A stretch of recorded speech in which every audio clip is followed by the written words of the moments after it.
मेरे प्यारे देशवासियों, नमस्कार। इस वर्ष की गर्मी शायद ही हम भूल पाएंगे, लेकिन वर्षा की प्रतीक्षा हो रही है।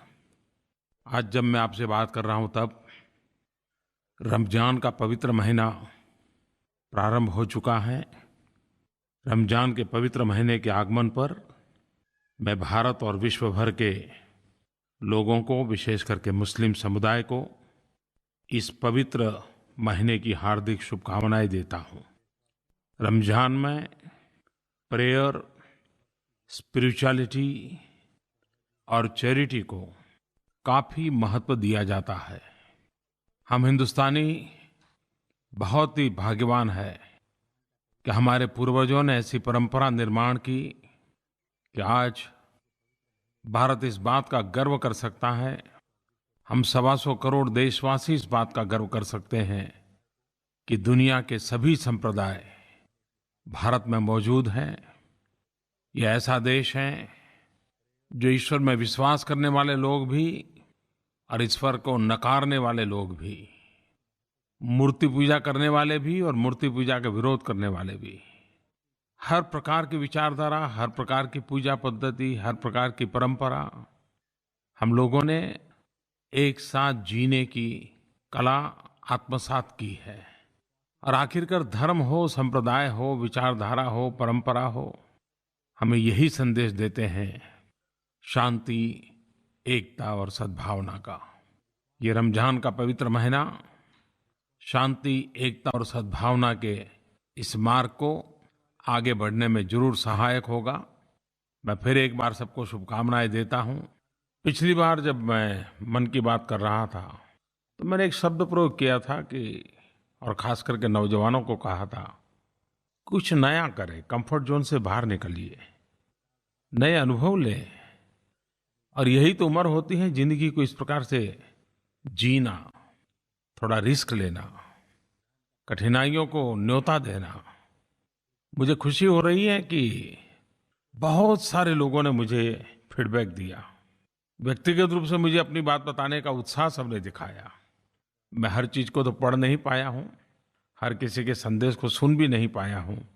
इतने ढेर सारी चीज़ें आई हैं, लेकिन मैंने सरसरी नज़र से भी जो देखा, किसी ने संगीत सीखने का प्रयास किया है, कोई नए वाद्य पर हाथ आजमा रहा है, कुछ लोग यूट्यूब का उपयोग करते हुए नई चीज़ें सीखने का प्रयास कर रहे हैं, नई भाषा सीखने का प्रयास कर रहे हैं, कुछ लोग कुकिंग सीख रहे हैं, कुछ नृत्य सीख रहे हैं, कुछ ड्रामा सीख रहे हैं।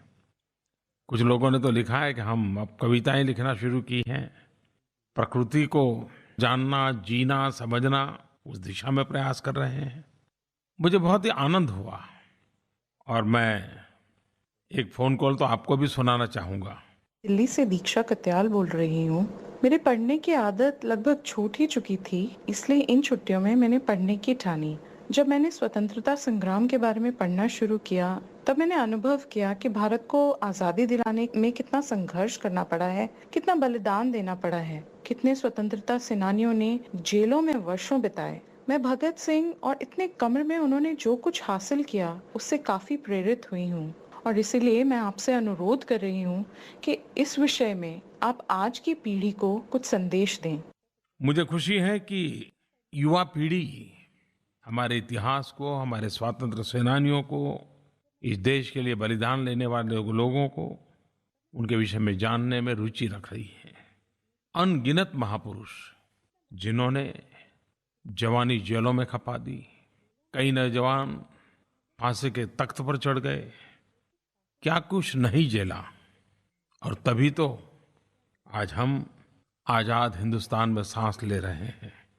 एक बात हमने देखी होगी कि आज़ादी के आंदोलन में जिन जिन महापुरुषों ने जेलों में समय बिताया, उन्होंने लेखन का, अध्ययन का बहुत बड़ा काम किया, और उनकी लेखनी ने भी भारत की आज़ादी को बल दिया। बहुत वर्षों पहले मैं अंडमान निकोबार गया था, सेल्युलर जेल देखने गया था। आज वीर सावरकर जी की जन्म जयंती है। वीर सावरकर जी ने जेल में माजी जन्मठेप किताब लिखी थी। कविताएं लिखते थे, दीवारों पर लिखते थे, छोटी सी कोठरी में उनको बंद कर दिया गया था। आज़ादी के दीवानों ने कैसी यातनाएं झेली होगी। जब सावरकर जी की माजी जन्मठेप ये किताब मैंने पढ़ी और उसी से मुझे सेल्यूलर जेल देखने की प्रेरणा मिली थी। वहाँ एक लाइट एंड साउंड शो भी कार्यक्रम चलता है, वो बड़ा ही प्रेरक है। हिंदुस्तान का कोई राज्य ऐसा नहीं था, हिंदुस्तान की कोई भाषा बोलने वाला नहीं होगा जो आज़ादी के लिए काले पानी की सजा भुगतता हुआ अंडमान की जेल में, इस सेल्यूलर जेल में अपनी जवानी न खपाई हो। हर भाषा बोलने वाले, हर प्रांत के, हर पीढ़ी के लोगों ने यातनाएं झेली थी। आज वीर सावरकर जी की जन्म जयंती है।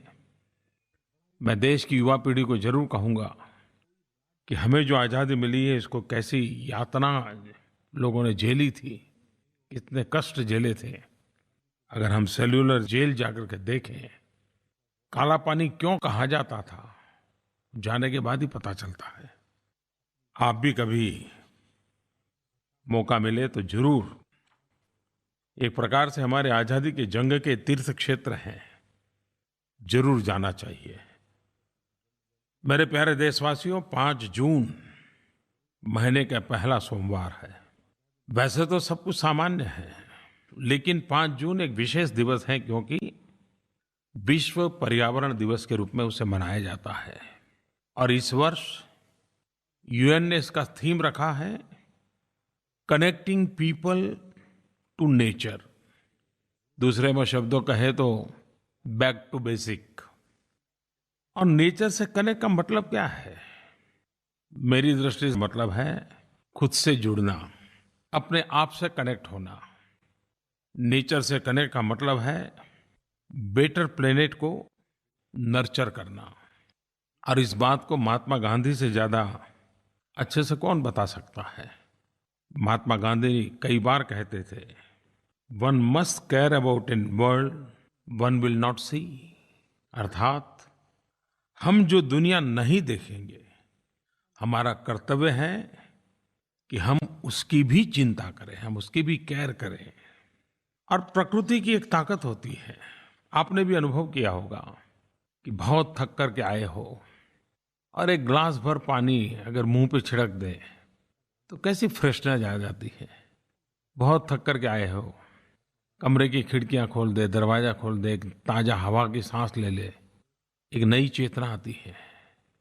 जिन पंच महाभूतों से शरीर बना हुआ है, जब उन पंच महाभूतों से संपर्क आता है तो अपने आप हमारे शरीर में एक नई चेतना प्रकट होती है, एक नई ऊर्जा प्रकट होती है। ये हम सब ने अनुभव किया है, लेकिन हम उसको रजिस्टर नहीं करते हैं, हम उसको एक धागे में, एक सूत्र में जोड़ते नहीं है। इसके बाद आप जरूर देखना कि आपको जब जब प्राकृतिक अवस्था से संपर्क आता होगा, आपके अंदर एक नई चेतना उभरती होगी। और इसलिए 5 जून का प्रकृति के साथ जुड़ने का वैश्विक अभियान हमारा स्वयं का भी अभियान बनना चाहिए। और पर्यावरण की रक्षा हमारे पूर्वजों ने की, उसका कुछ लाभ हमें मिल रहा है। अगर हम रक्षा करेंगे तो हमारी आने वाली पीढ़ियों को लाभ मिलेगा। वेदों में पृथ्वी और पर्यावरण को शक्ति का मूल माना गया है। हमारे वेदों में इसका वर्णन मिलता है।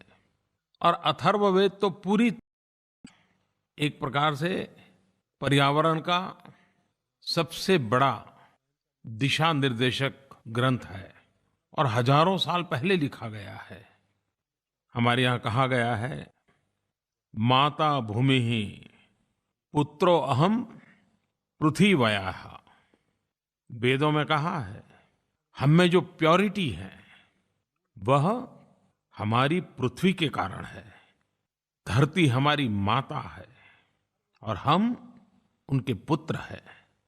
अगर हम भगवान बुद्ध को याद करें तो एक बात जरूर उजागर होती है कि महात्मा बुद्ध का जन्म, उन्हें ज्ञान की प्राप्ति और उनका महापरिनिर्वाण तीनों पेड़ के नीचे हुआ था। हमारे देश में भी अनेक ऐसे त्योहार, अनेक ऐसी पूजा पद्धति, पढ़े लिखे लोग हो, अनपढ़ हो, शहरी हो, ग्रामीण हो, आदिवासी समाज हो, प्रकृति की पूजा, प्रकृति के प्रति प्रेम एक सहज समाज जीवन का हिस्सा है। लेकिन हमने उसे आधुनिक शब्दों में, आधुनिक तर्क उसके साथ संजोने की जरूरत है। इन दिनों मुझे राज्यों से खबरें आती रहती हैं। करीब करीब सभी राज्यों में वर्षा आते ही वृक्षारोपण का एक बहुत बड़ा अभियान चलता है।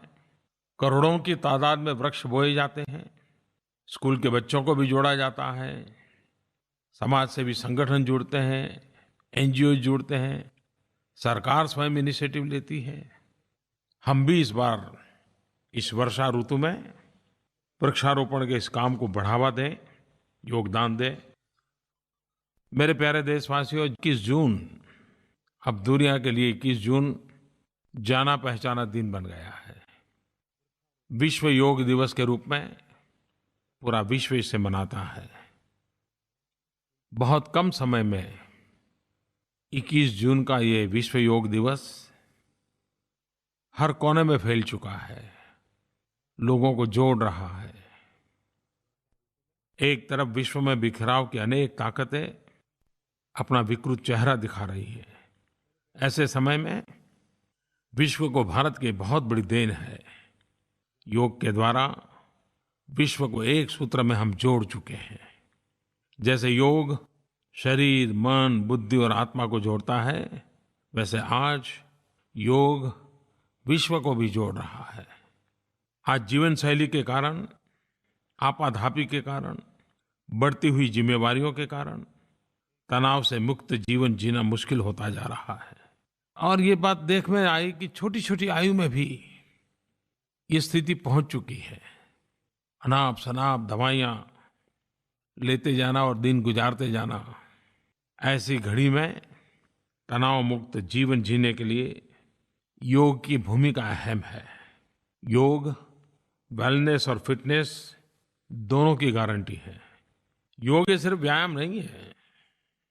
तन से, मन से, शरीर से, विचारों से, आचार से स्वस्थता की एक अंतर यात्रा कैसे चले, उस अंतर यात्रा को अनुभव करना है तो योग के माध्यम से संभव है।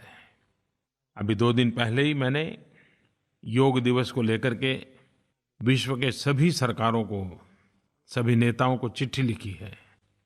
पिछले वर्ष मैंने योग से संबंधित कुछ स्पर्धाओं की घोषणा की है, कुछ इनामों की घोषणा की है। धीरे धीरे उस दिशा में काम आगे बढ़ेगा। मुझे एक सुझाव आया है और ये मौलिक सुझाव देने वालों का मैं अभिनंदन करता हूँ। बड़ा इंटरेस्टिंग सुझाव दिया है। उन्होंने कहा कि ये 3रा अंतर्राष्ट्रीय योग दिवस है और मुझे कहा है कि आप अपील करें कि इस बार 3रे अंतर्राष्ट्रीय योग दिवस पर एक ही परिवार की 3 पीढ़ी एक साथ योग करें। दादा दादी हो या नाना नानी हो, माता पिता हो, बेटे बेटी हो, तीनों पीढ़ी एक साथ योग करें और उसकी तस्वीर अपलोड करें। कल, आज और कल एक ऐसा सुभग संयोग होगा कि योग को एक नया आयाम मिलेगा। मैं इस सुझाव के लिए धन्यवाद करता हूं और मुझे भी लगता है कि जैसे हम लोगों ने सेल्फी विद डॉटर का अभियान चलाया था और एक बड़ा ही रोचक अनुभव आया था। ये 3 पीढ़ी की तस्वीर, योगा करती हुई तस्वीर जरूर देश और दुनिया के लिए कौतुक जगाएगी। आप जरूर नरेंद्र मोदी ऐप पर, माईगोव पर 3 पीढ़ी जहाँ जहाँ योग करती हो, तीनों पीढ़ी के लोग एक साथ मुझे तस्वीर भेजें। कल, आज और कल की ये तस्वीर होगी जो सुहाने कल की गारंटी होगी। मैं आप सबको निमंत्रित करता हूँ। अभी अंतर्राष्ट्रीय योगा दिवस के लिए करीब 3 सप्ताह हमारे पास है।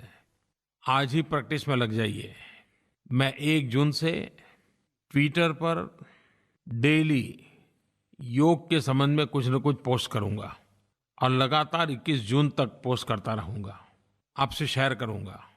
आप भी 3 सप्ताह लगातार योग के विषय को प्रचारित करिए, प्रसारित करिए, लोगों को जोड़िए। एक प्रकार से ये प्रिवेंटिव हेल्थ केयर का आंदोलन ही है।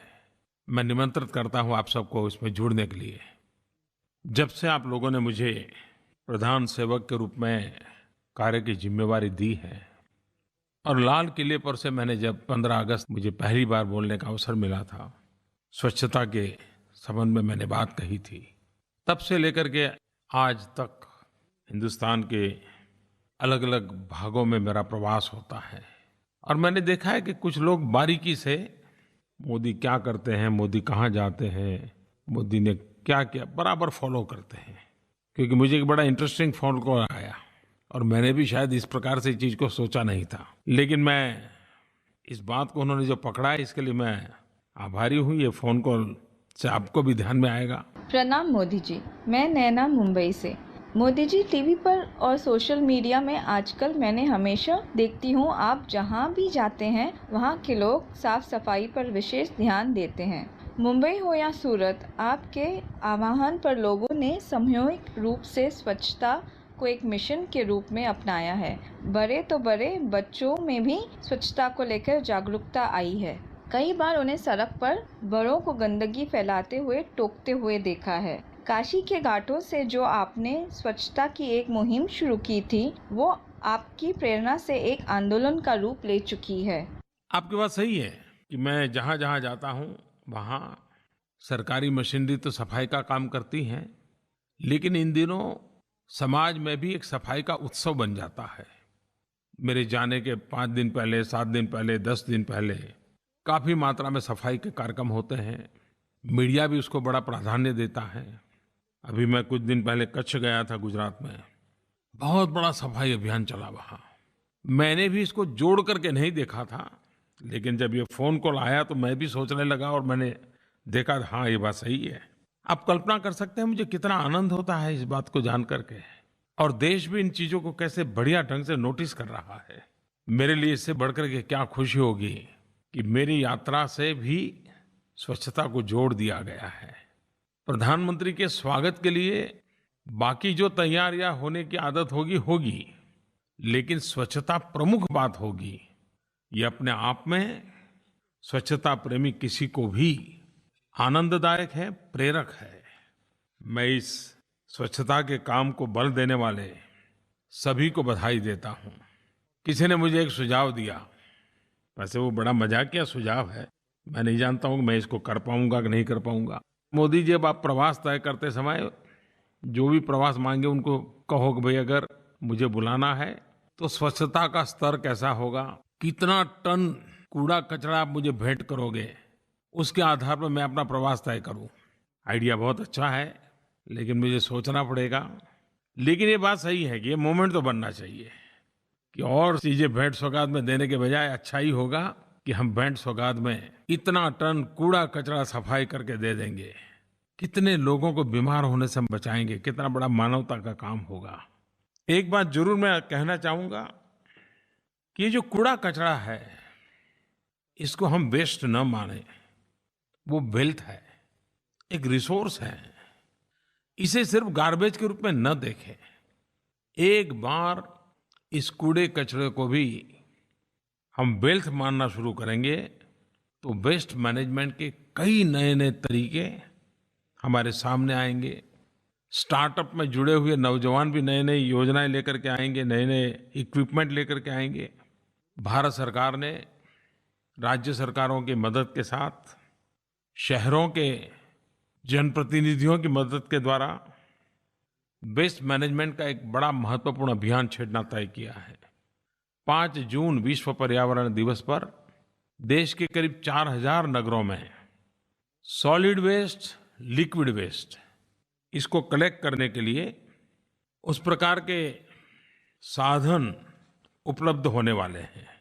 2 प्रकार के कूड़ेदान उपलब्ध होंगे, एक ग्रीन कलर का, दूसरा ब्लू कलर का। 2 प्रकार के वेस्ट निकलते हैं, एक लिक्विड वेस्ट होता है और एक ड्राई वेस्ट होता है। अगर हम डिसिप्लिन फॉलो करें इन 4000 नगरों में, ये जो कूड़ेदान रखे जाने वाले हैं, सूखा कचरा नीले कूड़ेदान में डालें और गीला कचरा हरे कूड़ेदान में डालें। जैसे किचन का जो वेस्ट निकलता है, साग सब्जियों के छिलके हो, बचा हुआ भोजन हो, अंडे के छिलके हो, पेड़ पौधों के पत्ते आदि हो, ये सारे गीले वेस्ट है और उसको हरे कूड़ेदान में डालें।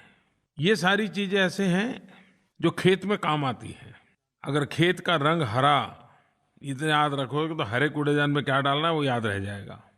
और दूसरा कूड़ा कचरा ये है, जैसे रद्दी कागज है, गत्ता है, लोहा है, कांच है, कपड़ा है, प्लास्टिक है, पॉलीथीन है, टूटे हुए डिब्बे हैं, रबड़ है, धातुएं हैं, कई चीजें होगी। ये सारी चीजें एक प्रकार से सूखा कचरा है जिसको मशीन में डाल करके रिसाइकल करना पड़ता है। वैसे कभी वो उपयोग नहीं आ सकता। उसको नीले कूड़ेदान में डालना है। मुझे विश्वास है कि हम एक कल्चर डेवलप करेंगे स्वच्छता की ओर। हर बार नए कदम हमें उठाते ही जाना है, तब जाकर के हम गांधी जी जिन सपनों को देखते थे वो स्वच्छता वाला सपना हम पूरा कर पाएंगे। आज मुझे गर्व के साथ एक बात का जिक्र करना है। एक इंसान भी अगर मन में ठान ले तो कितना बड़ा जन आंदोलन खड़ा कर सकता है। स्वच्छता का काम ऐसा ही है।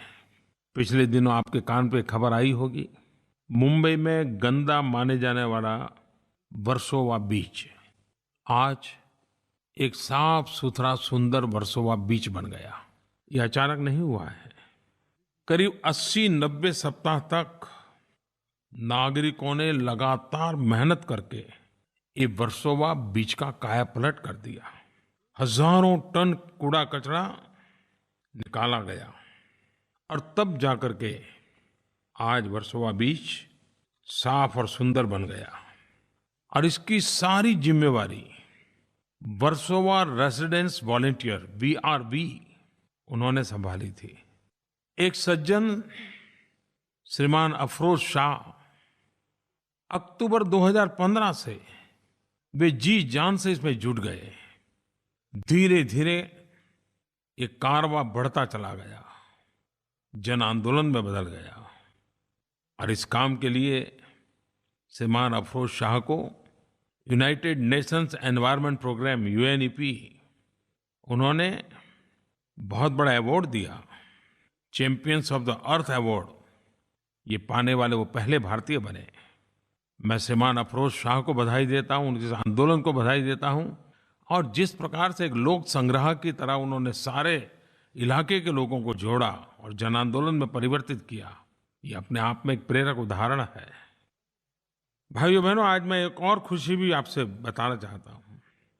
स्वच्छ भारत अभियान के संदर्भ में जम्मू कश्मीर का रियासी ब्लॉक, मुझे बताया गया कि Reasi block open defecation free, खुले में शौच से मुक्त हुआ है। मैं रियासी ब्लॉक के सभी नागरिकों को, वहाँ के प्रशासकों को, जम्मू कश्मीर ने एक उत्तम उदाहरण दिया है, इसके लिए सबको मैं बधाई देता हूँ। और मुझे बताया गया कि इस पूरी मूवमेंट को सबसे ज़्यादा लीड किया है जम्मू कश्मीर के उस इलाके की महिलाओं ने। उन्होंने इस जागरूकता फैलाने के लिए खुद ने मशाल यात्राएं निकाली, घर घर गली गली जाकर के लोगों को उन्होंने प्रेरित किया। उन माँ बहनों को भी मैं हृदय से अभिनंदन करता हूँ। वहाँ बैठे हुए प्रशासकों का अभिनंदन करता हूँ जिन्होंने जम्मू कश्मीर की धरती पर एक ब्लॉक को ओपन डेफिकेशन फ्री बना करके एक उत्तम शुरुआत की है। मेरे प्यारे देशवासियों, पिछले 15 दिन महीने से लगातार अखबार हो, टीवी चैनल हो, सोशल मीडिया हो, वर्तमान सरकार के 3 वर्ष का लेखा जोखा चल रहा है। 3 साल पूर्व आपने मुझे प्रधान सेवक का दायित्व दिया था। ढेर सारे सर्वे हुए हैं, ढेर सारे ओपिनियन पोल आए हैं। मैं इस सारी प्रक्रिया को बहुत ही हेल्दी साइन के रूप में देखता हूँ। हर कसौटी पर इस 3 साल के कार्यकाल को कसा गया है। समाज के हर तबके के लोगों ने उसका एनालिसिस किया है। और लोकतंत्र में एक उत्तम प्रक्रिया है और मेरा स्पष्ट मानना है कि लोकतंत्र में सरकारों को जवाबदेह होना चाहिए, जनता जनार्दन को अपने काम का हिसाब देना चाहिए। मैं उन सब लोगों का धन्यवाद करता हूं जिन्होंने समय निकाल करके हमारे काम की गहराई से विवेचना की, कहीं सराहना हुई, कहीं समर्थन आया, कहीं कमियां निकाली गई। मैं इन सब बातों का बहुत महत्व समझता हूं। मैं उन लोगों को भी धन्यवाद देता हूं जिन्होंने क्रिटिकल और इम्पोर्टेंट फीडबैक दिए हैं। जो त्रुटियां होती हैं, कमियां होती हैं, वो भी जब उजागर होती हैं तो उससे भी सुधार करने का अवसर मिलता है। बात अच्छी हो, कम अच्छी हो, बुरी हो, जो भी हो, उसमें से ही सीखना है और उसी के सहारे आगे बढ़ना है। कंस्ट्रक्टिव क्रिटिसिज्म लोकतंत्र को बल देता है। एक जागरूक राष्ट्र के लिए, एक चैतन्यपूर्ण राष्ट्र के लिए ये मंथन बहुत ही आवश्यक होता है। मेरे प्यारे देशवासियों, मैं भी आपकी तरह एक सामान्य नागरिक हूँ और एक सामान्य नागरिक के नाते अच्छी बुरी हर चीज का प्रभाव मुझ पर भी वैसा ही होता है जैसा किसी भी सामान्य नागरिक के मन पर होता है।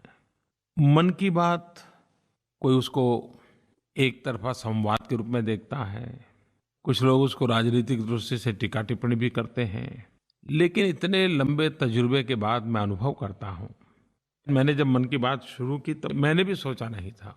मन की बात इस कार्यक्रम ने मुझे हिंदुस्तान के हर परिवार का एक सदस्य बना दिया है।